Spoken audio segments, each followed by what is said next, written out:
Welcome back to this course of chemical crystallography. In last about 4 weeks, we have learned some basic aspects of extra diffraction. We have discussed about crystallographic symmetry. We have talked about point groups, space groups. We learned about how to draw those point groups and space groups in a two-dimensional projection. We called it as stereographic projections. And I have given you a set of homeworks which I think you must have tried. In the previous lecture, we were talking about the crystallization methods, different ways one can crystallize different types of materials. In that, we discussed about the crystal growth from a pure solvent, crystal growth from a mixture of solvents, vapor diffusion method. Then we talked about crystallization of inorganic materials, and then we discussed about the in situ crystallization using optical heating and crystallization device. So while discussing about crystallization processes, we also talked about how one should identify and choose a crystal for a diffraction experiment.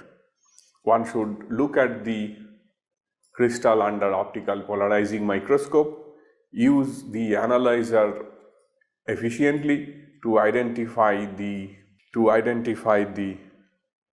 crystals which are showing extinction, as is seen in the case there.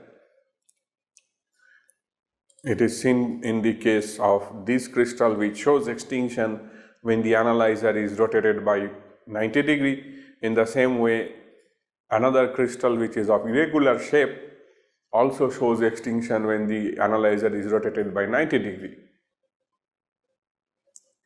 Here, in the case of right hand side crystal, as we have seen, the analyzer, when it is at 0 degree, it shows that the crystal is transparent. But when we rotated the analyzer by 90 degree, it shows multiple colors, indicating that there are different domains in which the crystal unit cells are oriented. Then we learnt about selecting a crystal, and we learnt about how to mount a crystal. In this part of the lecture, I think I did not mention another way of mounting which we used to use at some point of time, but even now one can use it for data collection in case you do not have access to these loops. What one does in that case is you take a thin glass fiber, mount it on a brush pin which is available with every diffractometer facility, and then glue it at the bottom so that the glass fiber does not move. Mind you, the diameter of that fiber will be from about 0.1 to 0.4 millimeter. So this is a very thin glass fiber, and one can use some glue which hardens very quickly, something like epoxy or the glue available from different suppliers. With that glue, we take little bit of glue at the tip of this glass fiber and then stick the crystal on top of it as vertical as possible, and then we mount this brush pin with the crystal on that diffractometer and try to collect data. The other option is that if you have a sensitive crystal which is maybe moisture sensitive or air sensitive, then one can use the Lindemann glass capillaries which we used in case of liquid samples. So what we can do is we can take a piece of a Lindemann glass capillary of a desired diameter and then insert this capillary in the same brush pin, a cylinder like this, and close it with glue. The bottom is also closed with glue, and then we insert the crystal from top. We choose the loop such that the crystal fits inside the loop, and we put this crystal along with a bit of oil which holds the crystal on the wall because of surface tension, and then we can close the top of this capillary with glue so that the crystal can be isolated from the external atmosphere and we do not have any contact of the crystal with the air or moisture which is there outside. So by doing these different types of mounting, one can then do the data collection on any diffractometer. So now let us try to understand the theory and experimental details behind this data collection methodology. When we are saying that we would like to collect a crystal data, that means we are trying to collect the diffracted intensity out of all the reciprocal lattice points which are falling within this limiting sphere. As we have learned in the previous lecture, this limiting sphere contains reciprocal lattice points at a given distance, and those lattice points represent direct planes in the real crystal. And when these reciprocal lattice points coincide with the sphere of reflection or the Ewald sphere, which is here, a diffraction occurs. Hope you remember that we have shown one animation where it was shown that if we shine X-rays from one side and the crystal is kept here, as soon as one of the points meet the circumference of this Ewald sphere, a reflection is generated. This is the X-ray diffraction, X-ray diffracted beam that is then recorded using a detector. We have also discussed that the total number of reflections that one can have from a given crystal is limited, and that limitation comes from the volume of the direct cell and the wavelength that is used.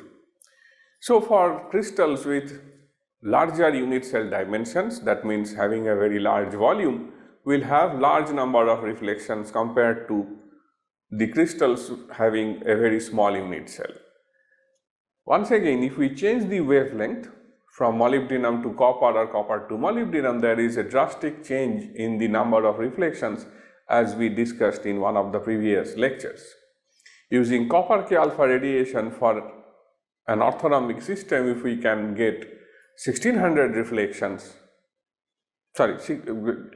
if we take one orthorhombic system with 1600 cubic angstrom volume and use copper K alpha radiation, we may get about 14,600 reflections, whereas if we use molybdenum K alpha radiation, it increases by about 10 times.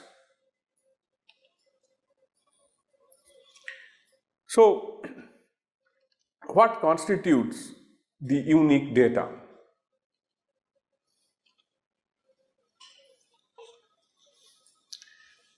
This total number of reflections that one can achieve is called the overall data, but then all these HKL values that are being measured are not independent of each other. As we know, the plane, if we represent a plane HKL and another plane H bar K bar L bar, what are they? These two planes are one and the same, but the Miller indices was generated using a different set of origin. Just to make you understand, suppose I am talking about the 100, or maybe we talk about, let us draw it as this,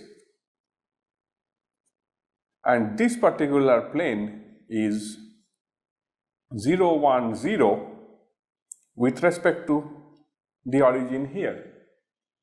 But the same plane, if we are considering from the other side, so with that origin we are writing this as 0, 1, 0, but then if we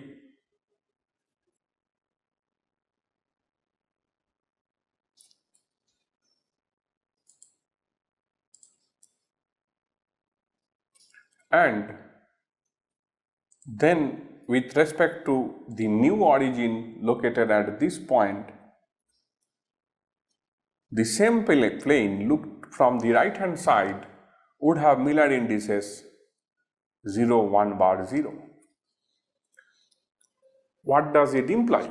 It implies that a plane HKL and its all negative indices like H bar, K bar, L bar represent the same plane.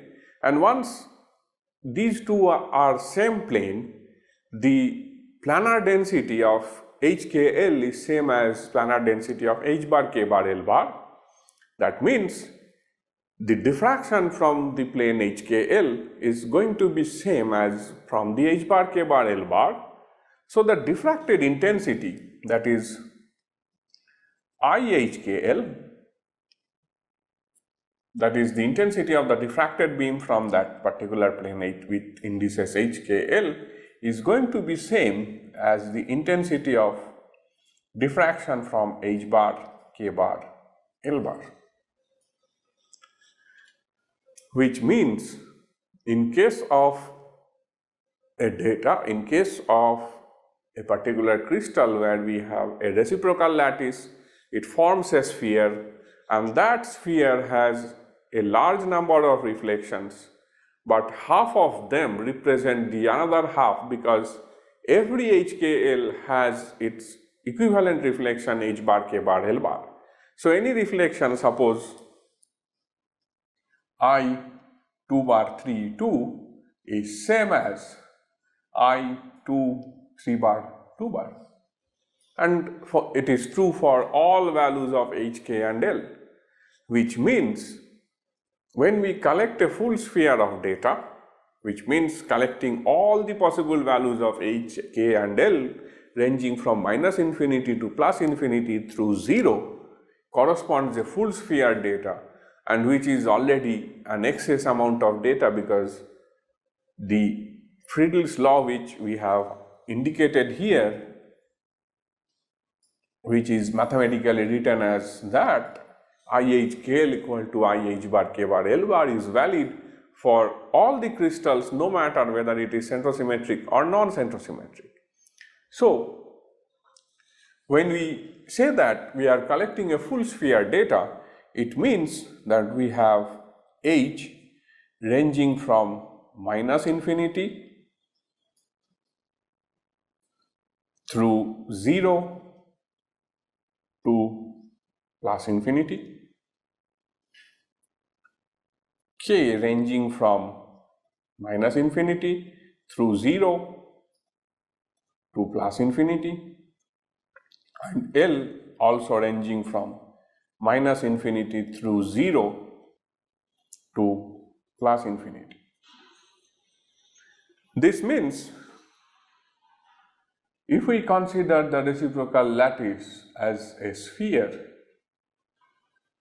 like this, with H, K and L running from origin to either side. So if this is the origin, if we say that this is plus H to minus H, plus K to minus K, plus L to minus L, this corresponds the full sphere of data. So now, if we try to collect only the one part of Friedel's law, that means if we either want to collect this or that, we only need to collect half of this entire sphere. So that means one among these H, K and L, we can start from 0 and collect up to infinity. So one among H, K or L will run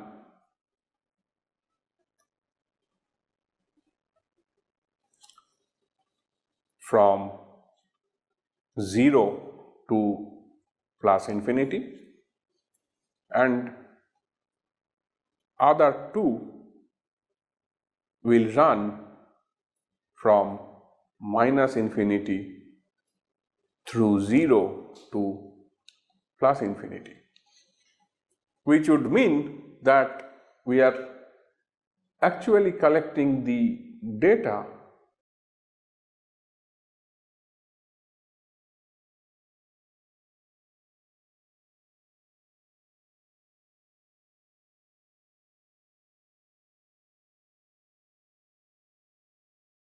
one of the two parts of a sphere.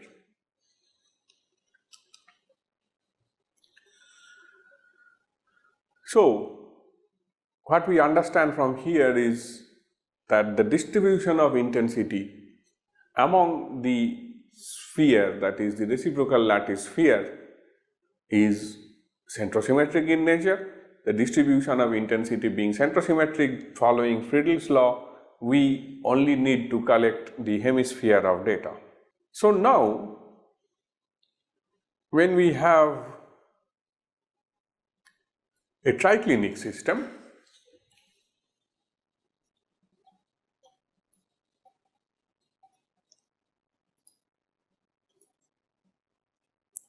what symmetry do we have?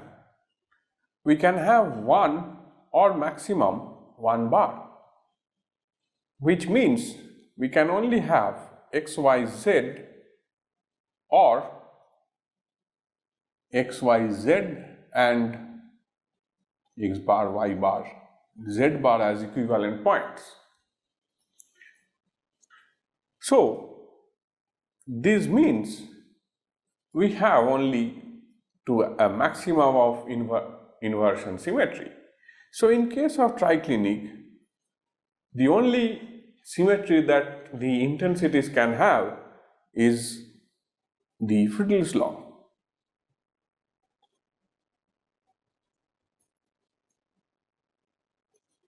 And no other symmetry is present in case of triclinic lattice. So that means for a triclinic system, we should only collect the hemisphere data.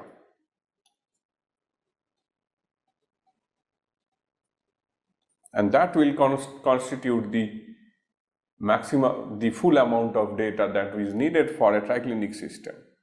So in case of triclinic, either H, K or L should run from 0 to infinity.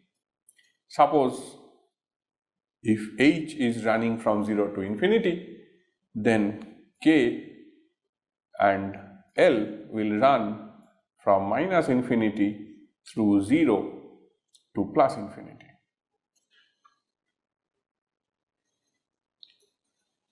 For monoclinic systems,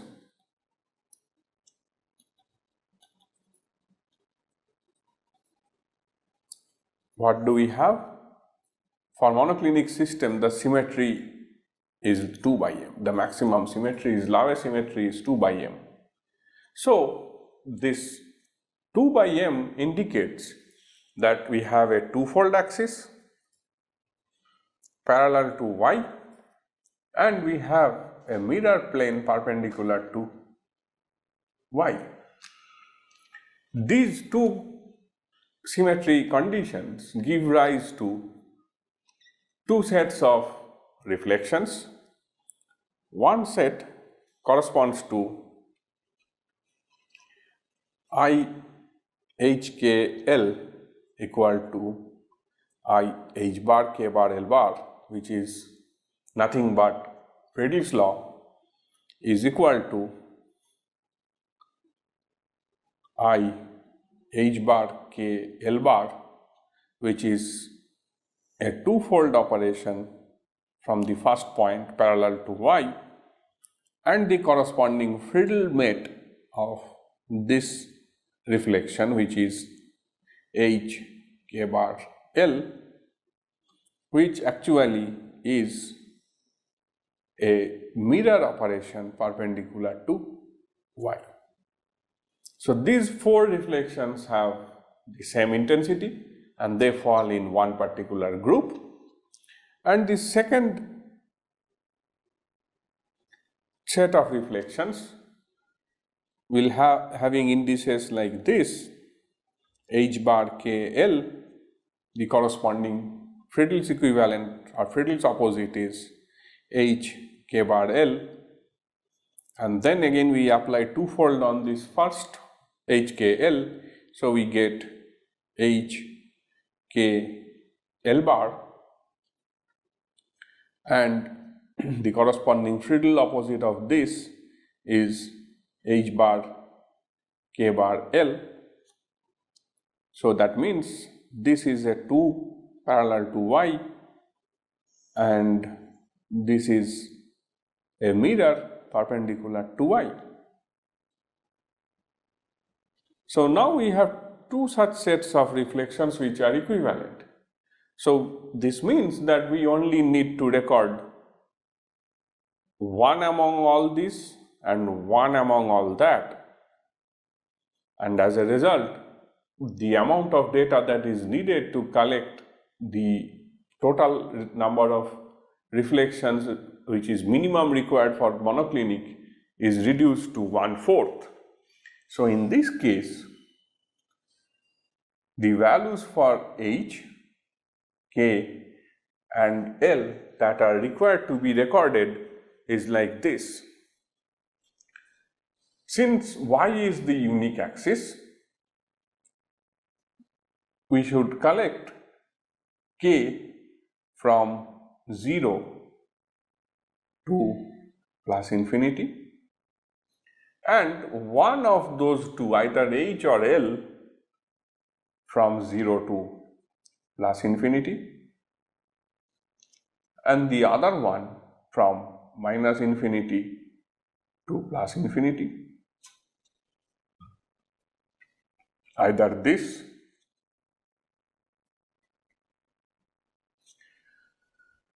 or minus infinity to plus infinity for H. This remains the same. This again changes from 0 to plus infinity.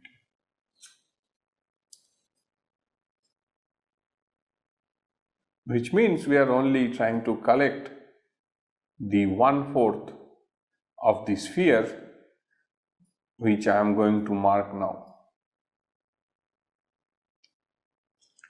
This is a full sphere. 1/4 would mean that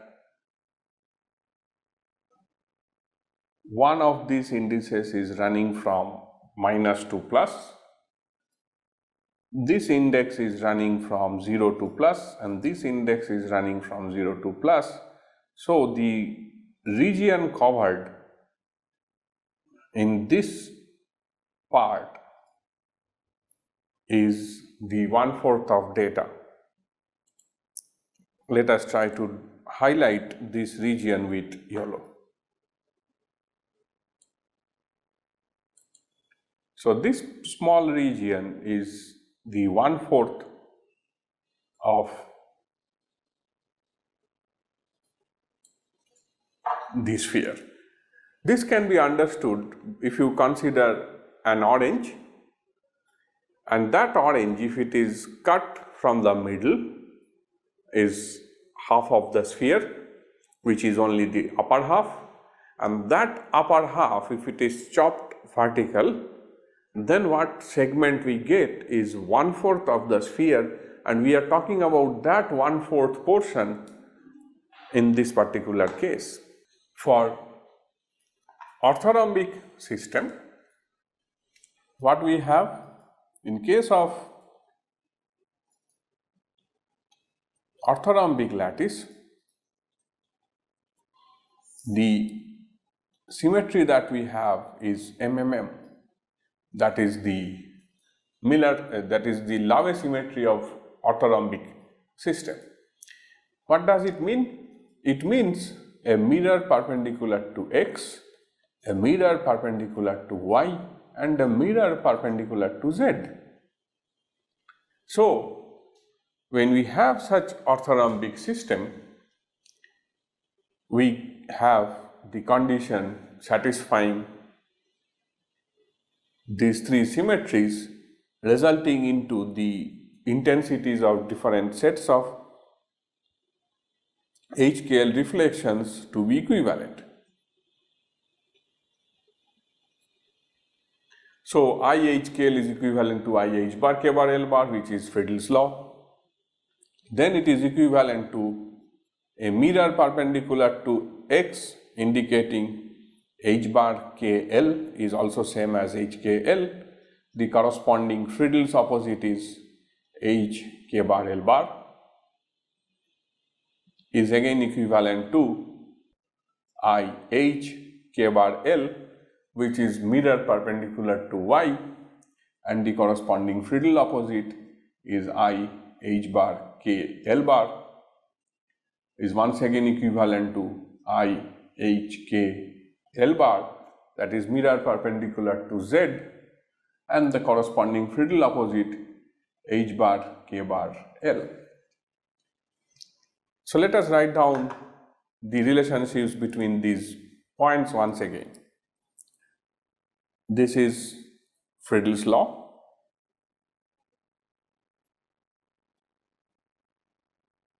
This IHKL being equivalent to this IH bar K bar is because it has a mirror perpendicular to X. Then this IH bar K bar L bar equivalent to this, indicating mirror perpendicular to Y, and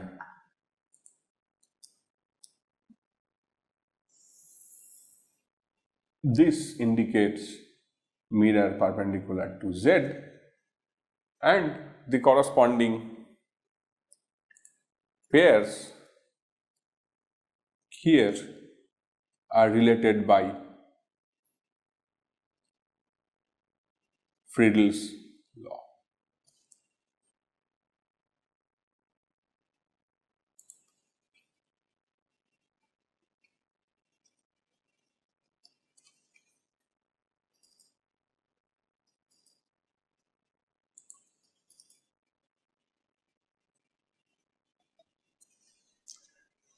What does it mean?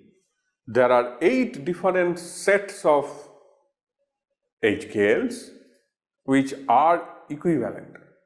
So if you collect any one of these 8, it is going to represent all those 8 reflections in the reciprocal sphere.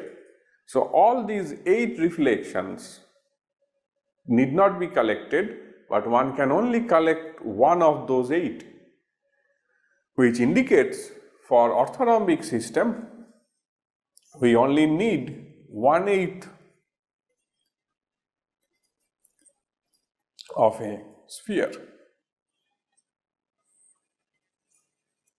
This 1/8 of a sphere means we only need H ranging from 0 to plus infinity, K ranging from 0 to plus infinity, and L also ranging from 0 to plus infinity or minus infinity, doesn't matter, because the reflections that you generate, that you get in the upper octant is same as the lower octant, and so on. So what are we trying to mean here? We mean that if this is a sphere,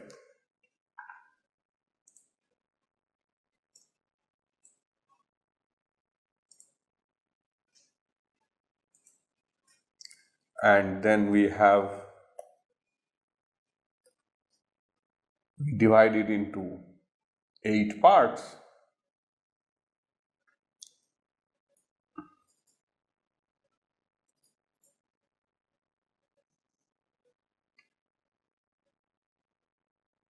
so starting from the origin, which is here, one can have plus H and minus H, plus K, minus K, plus L to minus L. So now if we just want 1/8 of this particular sphere, we are only trying to record a data falling in this small segment marked in green. See here, in all the cases, it is running from 0 to plus h, 0 to plus k and 0 to plus l. So only 1/8 of the data is recorded for orthorhombic system. As a matter of fact, the number of unique reflections that are needed to be recorded further decreases when you have higher and higher symmetry, and you need lesser and lesser amount of data to represent the actual required data for any crystal structure determination. So in today's lecture, we have learned about the crystal mounting. Then we talked about the number of reflections that one can achieve using the Ewald sphere and limiting sphere concept. And then we tried to understand what are the unique data that is required for low symmetry cases, which are most common in crystallography. Triclinic, monoclinic and orthorhombic, these three different things need only a very limited data. Why do we need to know this? The reason that we need to know this is that if we are trying to collect a data, we should determine a strategy for data collection, and in that strategy for data collection, we should give appropriate input based on the initial information about the unit cell parameters to the diffractometer, and then only we should be able to collect the required amount of data. Otherwise, the data that we collect will be incomplete. So in the following class, we will discuss about the actual experimental way of collection of single crystal data, what are the parameters involved in that, what kind of detectors we have, etc.